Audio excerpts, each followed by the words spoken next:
कार्य जी, बहुत दिन से बहुप्रतीक्षित एक इंटरव्यू रहा और कुशीनगर की जनता भी बहुत दिन से परेशान थी सर कि किस दिन आप इंटरव्यू देंगे। तो और आज जो है टॉपिक आपने जो सेलेक्ट किया है बहुत ही ऐसा टॉपिक है जो आम जनमानस में बड़ा सवाल के तौर पर है।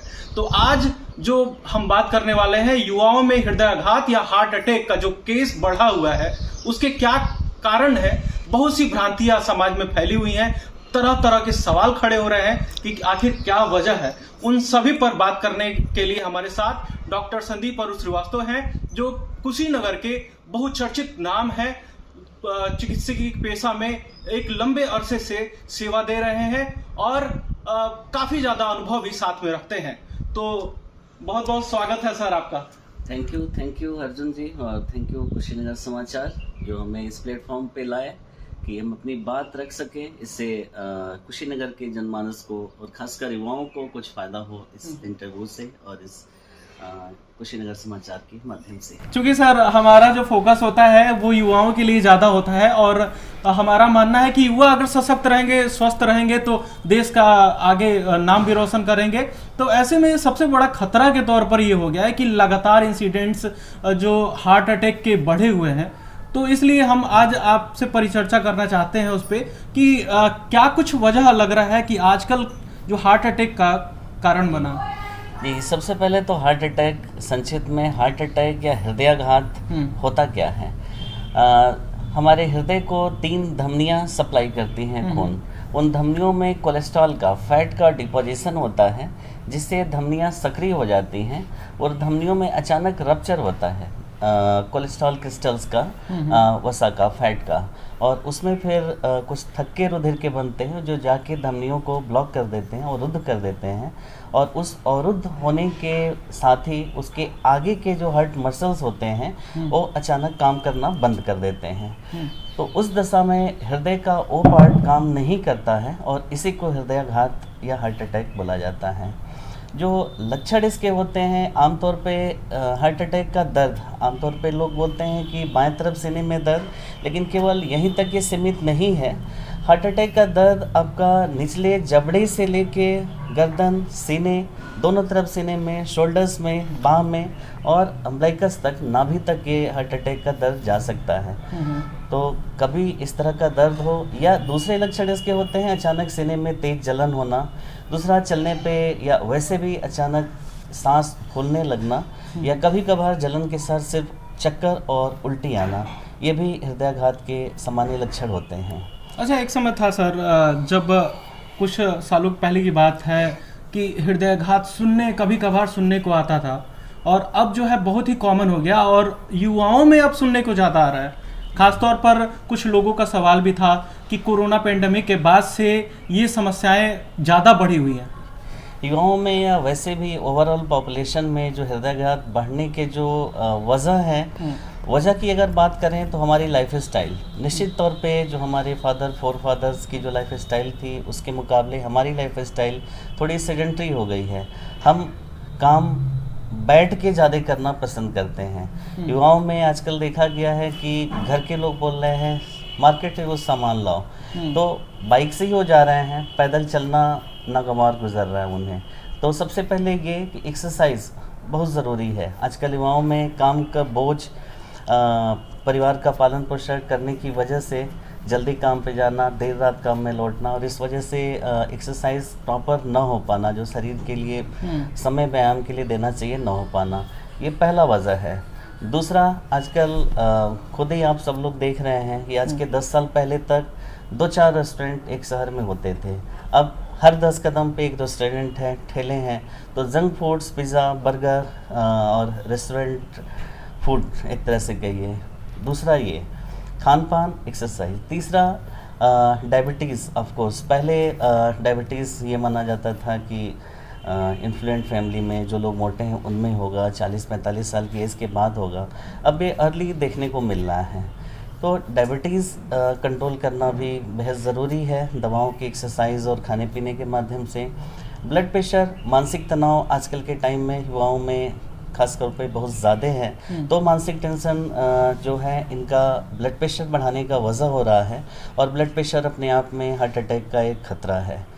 स्मोकिंग धूम्रपान आजकल के युवाओं में और शराब का सेवन की मात्रा निश्चित तौर पे बढ़ी है, और ये 2 फैक्टर हैं जिनमें हार्ट अटैक का खतरा ज़्यादा है। देखिए प्रभुनाथ जी, अगर ये वीडियो देख रहे हैं तो आपका ये सवाल भी था कि क्या शराब पीने से हृदयाघात हो सकता है। तो शराब पीने से या फिर जो धूम्रपान की श्रेणी में जो भी चीज़ आते हैं उससे हृदयाघात का खतरा है। जी, निश्चित तौर पे शराब पीने से भी है, और धूम्रपान की श्रेणी में गुटखा हुआ, पान मसाला हुआ, सुर्ती कुछ लोग खाते हैं, या सिगरेट बीड़ी का सेवन, इन सब में सबसे ज़्यादा खतरा धूम्रपान से आजकल के समय में ये है। तो और कुछ सवाल हम बात करेंगे, निवारण पे भी बात करेंगे कि इसका क्या कुछ निवारण हो सकता है या प्रिकॉशंस क्या हो सकते हैं। लेकिन कुछ दर्शकों ने सवाल पूछे थे, वो सवाल अभी लिए जाने हैं। इजहार अंसारी हैं, पत्रकारिता के छात्र हैं, कानपुर में पढ़ते हैं। इनका सवाल है कि लोगों का मानना है कि कोविड का वैक्सीन लगने के बाद हार्ट अटैक का खतरा बढ़ा है, जिससे लोगों की मौत हो रही है। इस पर क्या कहना है? जी, कोविड के वैक्सीन लगने के बाद हार्ट अटैक का खतरा ये अभी तक प्रूफ नहीं हुआ है। हमारे यहाँ जो भी दोनों वैक्सीन खासतौर पे लार्ज स्केल पे लगी है, कोविशील्ड या कोवैक्सीन, इन दोनों से इस तरह का कोई स्टडी अभी तक सामने नहीं आया है। वैक्सीन की बजाय कोविड के टाइम में कोविड जो बीमारी थी, बीमारी का जो मेन वजह था जिससे लोग मर रहे थे, वजह यही था कि हमारे शरीर में रुधिर के छोटे छोटे थक्के जम रहे थे, जो शरीर के विभिन्न भागों में जाके उन भागों के सिम्टम्स प्रोड्यूस कर रहे थे। लंग्स में गए तो उन्होंने लंग्स का इन्फेक्शन कर दिया, हार्ट में गए तो हार्ट अटैक के रूप में कई चीज़ें सामने आई, ब्रेन स्ट्रोक भी कई लोगों को कोविड में हुए। तो कोविड बीमारी इनफैक्ट हमारे शरीर में एक हाइपर कोएबुल स्टेट जो होता है, रुधिर के थक्का बनने की प्रवृत्ति ज़्यादा हो गई है।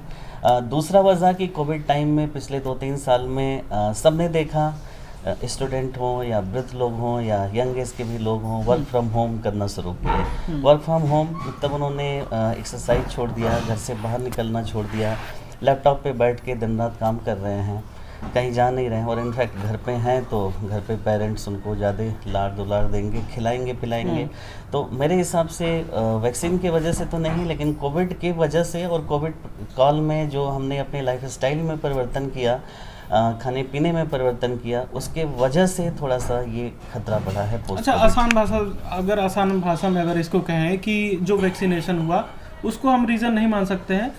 कहीं ना कहीं जो कोविड का प्रभाव रहा, आम जनमानस में रहा, और लगभग सभी के घर में कोई ना कोई इन्फेक्ट हुआ, और उससे हमारे शरीर में कुछ ना कुछ मेटाबॉलिज्म परिवर्तन वगैरह कुछ हुआ, जिसकी वजह से हमें खतरा बढ़ गया। निश्चित तौर पे कोविड की वैक्सीन की अभी तक कोई स्टडी नहीं आई है, और इसकी वजह से नहीं है। बेसिकली कोविड के टाइम में जो हम लोगों ने अपने दिनचर्या में परिवर्तन किया, और कोविड इटसेल्फ जो बीमारी थी, इसकी वजह से ये इंसिडेंट्स कुछ निश्चित तौर पे बढ़े हैं। अच्छा, उसके बाद से जो खतरे हैं वो तो बढ़े हैं, लेकिन उस खतरों को कैसे कम किया जाएगा उस पर भी बात होगी। वीडियो के साथ बने रहिएगा। कुछ सवाल और भी हम ले लेते हैं। जैसे कि सवाल ये है कि हार्ट अटैक जैसी गंभीर समस्या से बचने के लिए, ये जो सवाल है ये ऐसा सवाल है कि जिसको बाद में भी हम ले सकते हैं।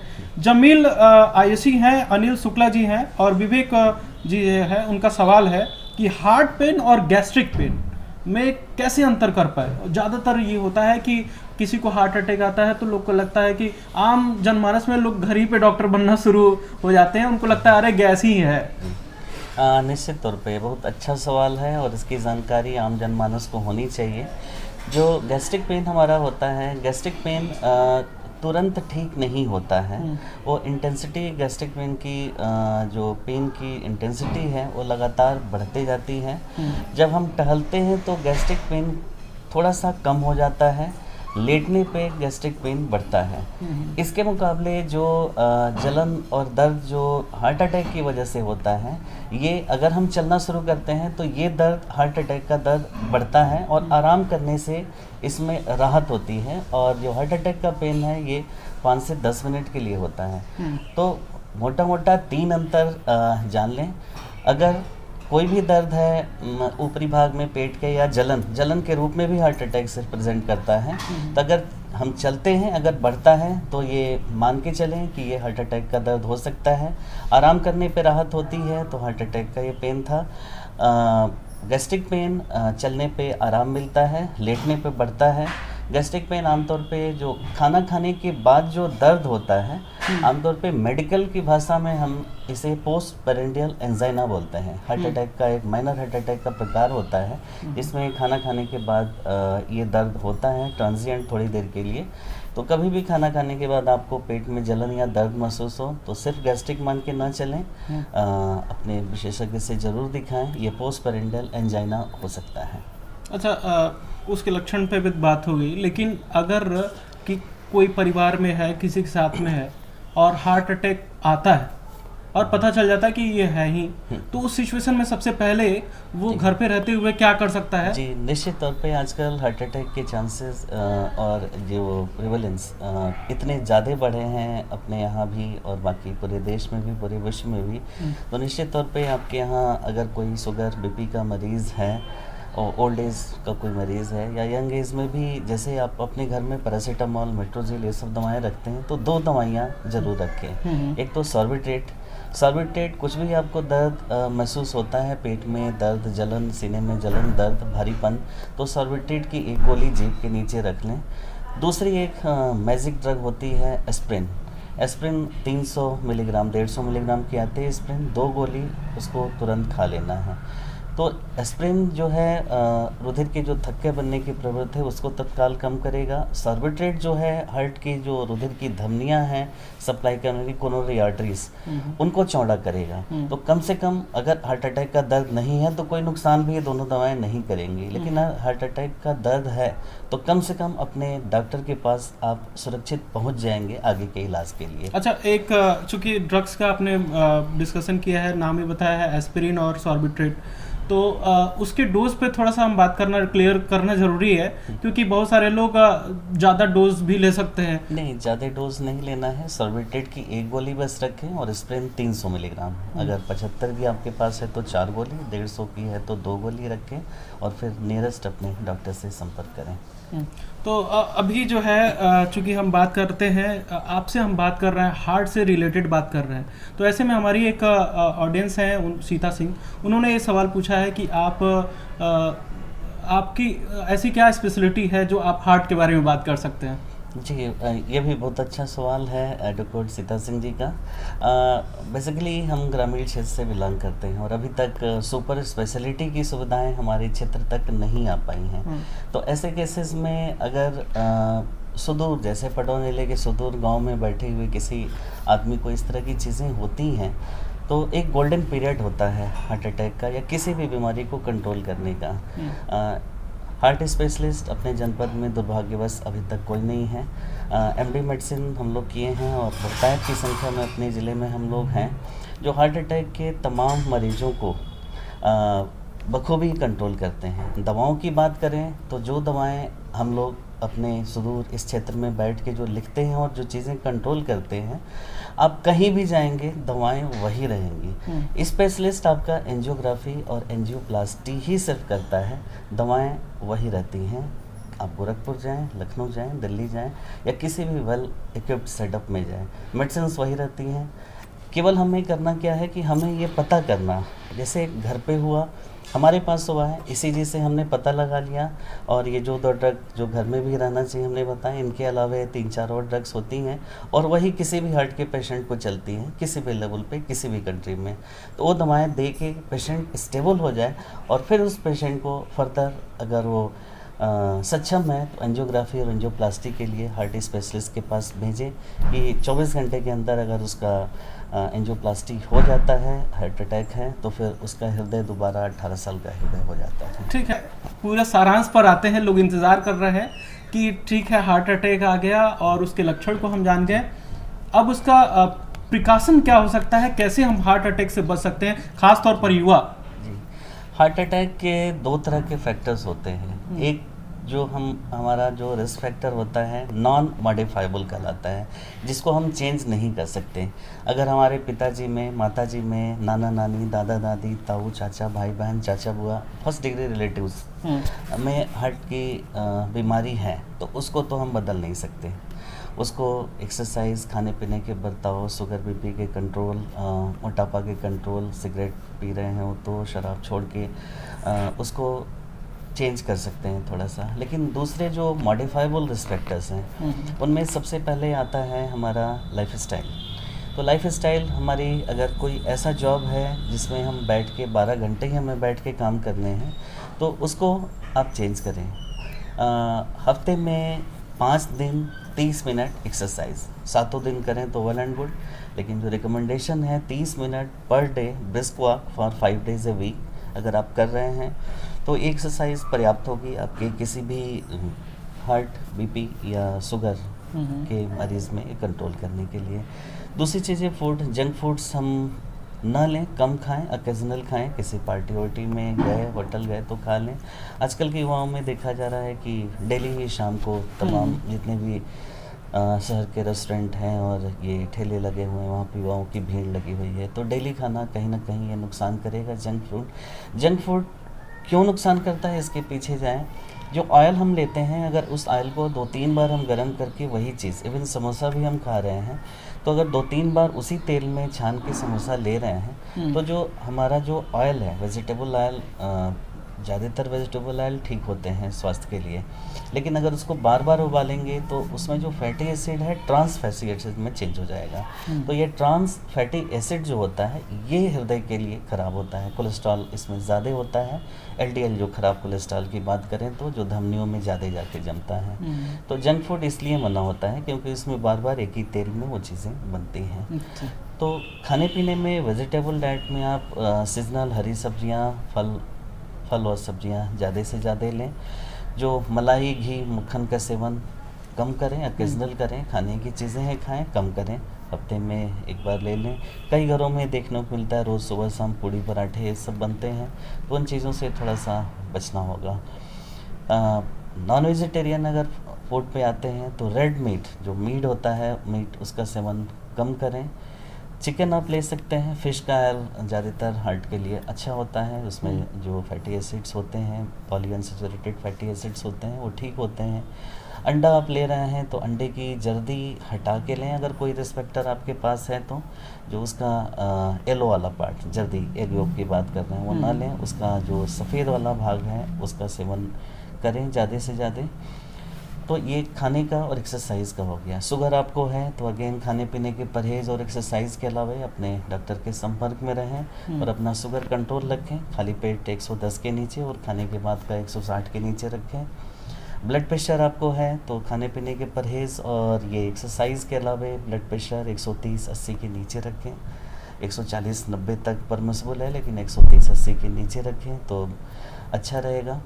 ओबेसिटी, अगर आप ओबीज़ हैं तो अगेन एक्सरसाइज और खाने पीने के परहेज से ओबेसिटी आपको अपनी बीएमआई कंट्रोल रखनी होगी। सिगरेट या शराब पी रहे हैं तो उसका सेवन तत्काल बंद करें क्योंकि ये युवाओं में एक ट्रेंड चल गया है इस तरह का करना।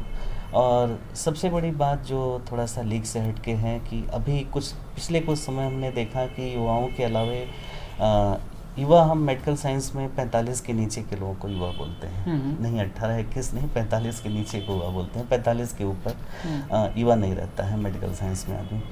तो 45 के नीचे के लोगों में जो वर्कआउट करते समय, एक्सरसाइज करते समय जिम में जो रिसेंट टाइम में डेथ्स हुई हैं उसके पीछे भी कुछ वजह हैं। एक तो मेडिकल एक वजह है कि एक बीमारी हार्ट की होती है हाइपरट्रॉफिक कार्डियोमायोपैथी, HOCM। इसमें तमाम एथलीट खेलते खेलते अचानक अच्छे एथलीट हैं लेकिन खेलते खेलते अचानक ये गिर जाते हैं और डेथ हो जाती है। तो उस चीज़ को तो आप बदल नहीं सकते।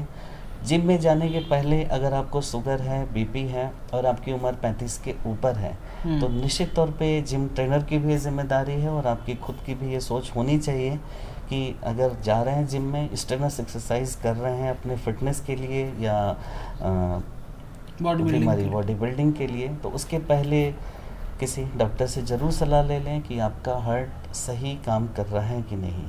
प्रिलिमिनरी जांचों में इको और ECG इसमें ज़रूरी होगा। अगर बॉडी बिल्डिंग के लिए आप जा रहे हैं तो ECG, इको ज़रूर करा के देख लें कि हार्ट आपका सही है कि नहीं। 10,000 लोगों में एक आदमी को HOCM ये बीमारी होती है जिसमें अगर एक्सरसाइज करेंगे, स्ट्रेनस एक्सरसाइज, निश्चित तौर पर डेथ होनी तय है। तो 10,000 में एक आदमी हो, कोई भी हो सकता है, हम हो सकते हैं, आप हो सकते हैं। तो जिम जाने के पहले इको और ECG ज़रूरी है।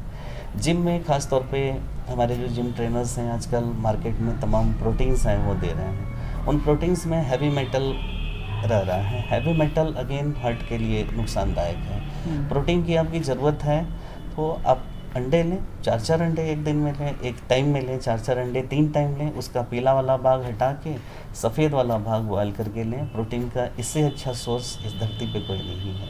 अगर आप नॉन वेजिटेरियन हैं तो आप ले सकते हैं।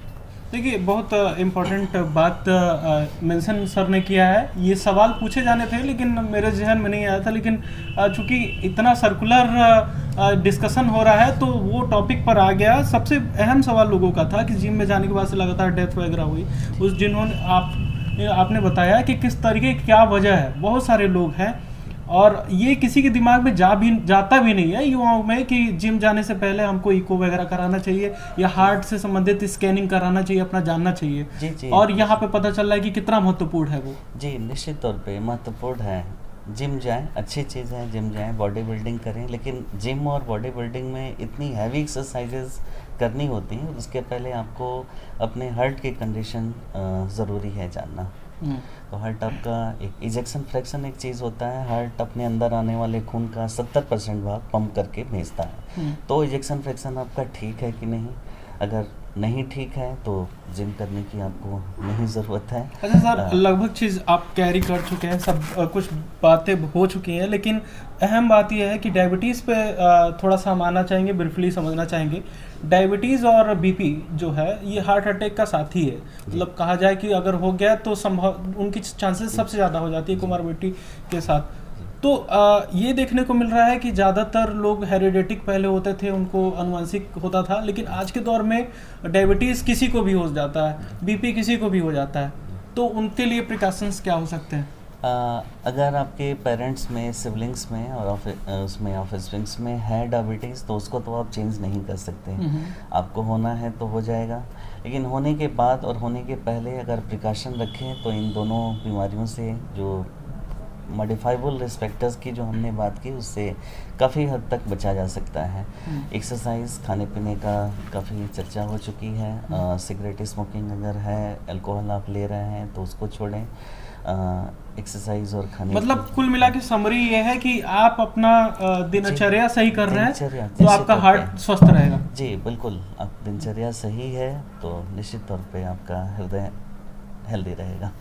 तो उम्मीद है कि आपका ये जो चर्चा हुआ है युवाओं में हार्ट अटैक के जो चांसेस है वो क्यों बढ़ रहे हैं, उसको लेकर आपके दिमाग में क्लैरिटी आ गई होगी और समझ गए होंगे। और उम्मीद है कि लाइफस्टाइल में चेंजेस लाकर, परिवर्तन लाकर आपका हृदय स्वस्थ होगा, और हृदय स्वस्थ होगा तो आप स्वस्थ रहेंगे, और आप स्वस्थ रहेंगे तो आप अपने कुशीनगर का भी मान रोशन करेंगे, नाम रोशन करेंगे। सर, हमारे साथ जुड़ने के लिए बहुत बहुत शुक्रिया। बहुत ही हेल्दी डिस्कशन रहा, बहुत ही अच्छा रहा। थैंक यू अर्जुन जी और कुशीनगर समाचार हमें इस प्लेटफॉर्म पे लाने के लिए और हमें इस लायक समझने के लिए कि हम इस पर चर्चा कर सकें। आप सभी दर्शकों का बहुत बहुत शुक्रिया हमारे साथ बने रहने के लिए। जिन दर्शकों का कमेंट हमने नहीं लिया है उसके लिए हम क्षमा चाहते हैं। कोशिश थी कि ज़्यादातर सवालों का लिया जाए, लेकिन समय की भी एक बाध्यता होती है, और कोशिश करेंगे कि अगली बार आप जब सवाल पूछेंगे तो उन सवालों को लिया जाए और ज़रूर शामिल करके आपको आपके सवालों का जवाब दिया जाए। आप सभी को बहुत दिल से शुक्रिया। जय हिंद।